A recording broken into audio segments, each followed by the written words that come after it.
కవిత ఎందుకు సస్పెండ్ చేశారు, ఈ 6 మాసాలు జరిగినటువంటి వ్యవహారం అంతా కూడా బీఆర్ఎస్ పార్టీకి సంబంధించినటువంటి ప్రైవేట్ వ్యవహారం. అది దాంట్లో కాంగ్రెస్ పార్టీకి సంబంధం లేదు. కాంగ్రెస్ పార్టీ దాని గురించి కమెంట్ చేయాలి. ఎవరు వెనకాల ఎవరున్నారు అనేది ఎన్నో ఊహాగానాలు వస్తాయి. కాంగ్రెస్ పార్టీకి కానీ మా ముఖ్యమంత్రికి కానీ మాకు కానీ ఎవరిని వెంటకి వేసుకురావాల్సిన అవసరం లేదు. కేసీఆర్ కుటుంబ సభ్యులంతా కూడా అవినీతిలో కూరుకుపోయి ఉన్నారు. ఏ అవినీతి పరుడితో మాకు సంబంధం అవసరం లేదు. ఎవరిని కూడా వెంటేసుకురావచ్చే అవసరం లేదు. ఎవరిని మద్దతు ఇచ్చే అవసరం లేదు. అలాంటి ఆలోచన మాకు లేదు. అలాంటి అవసరం కూడా ప్రస్తుతానికి లేదు. ఏమి లేదు. ఇప్పుడు అలాంటి అవసరం లేదు. అలాంటి అవకాశము లేదు. కవిత గారి సస్పెన్షన్తో కాంగ్రెస్ పార్టీకి సంబంధం లేదు. ఇది ప్యూర్లీ బీఆర్ఎస్ పార్టీ యొక్క ప్రైవేట్ అఫైరు. వారు పార్టీలో జరిగినటువంటి అంశం మీద మేము స్పందించము.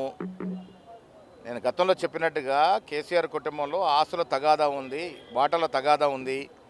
అది సస్పెన్షన్ వరకు దారి తీసుండొచ్చు. ఏది ఏమైనా బీఆర్ఎస్ పార్టీలో జరిగినటువంటి వ్యవహారం మీద మేము స్పందించము. ఎవరికి అనుకూలంగా మాట్లాడినారో మీ అందరు చూసినారు. కొందరు కవిత వెంట ఉన్నారని, ఫలానా వాళ్ళు ఉన్నారని, లేక హరీష్ రావు కేటీఆర్ సంతోష్ వెనక ఫలానా వాళ్ళ వెనక ఉండాల్సిన అవసరం మాకేముంది? మేము ప్రభుత్వం నడుపుతా ఉన్నాం, ప్రజల ఆకాంక్ష కనుక నడుపుతా ఉన్నాం. ప్రజలు మా వెంట ఉన్నారు, మేము ప్రజల వెంట ఉన్నాం.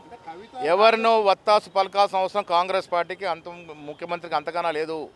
ఇలా అవినీతి పరులంతా కూడా సమాన దూరంలో పెడతాము. కేసీఆర్ కుటుంబం అంతా కూడా అవినీతితో కూరుకుపోయి ఉన్నది. అవినీతిలో వచ్చిన వాటా పంపకాల తగాదాలు వస్తూ ఉన్నాయి. ఆ తగాలతో మాకేం సంబంధము? ఎవరికి అనుకూలంగా మాట్లాడలేదు. వారి తగాదాలు వారు తీర్చుకునే పరిస్థితిలో బిజీ ఉన్నారు. కాంగ్రెస్ పార్టీ ఏ అవినీతి పరుణ్ణి కానీ అవినీతి పరురాలను కానీ వెనక వచ్చే పరిస్థితి ఉండదు. ఇప్పుడు అవసరమే లేదు. Subscribe us and press the bell icon for more interesting updates.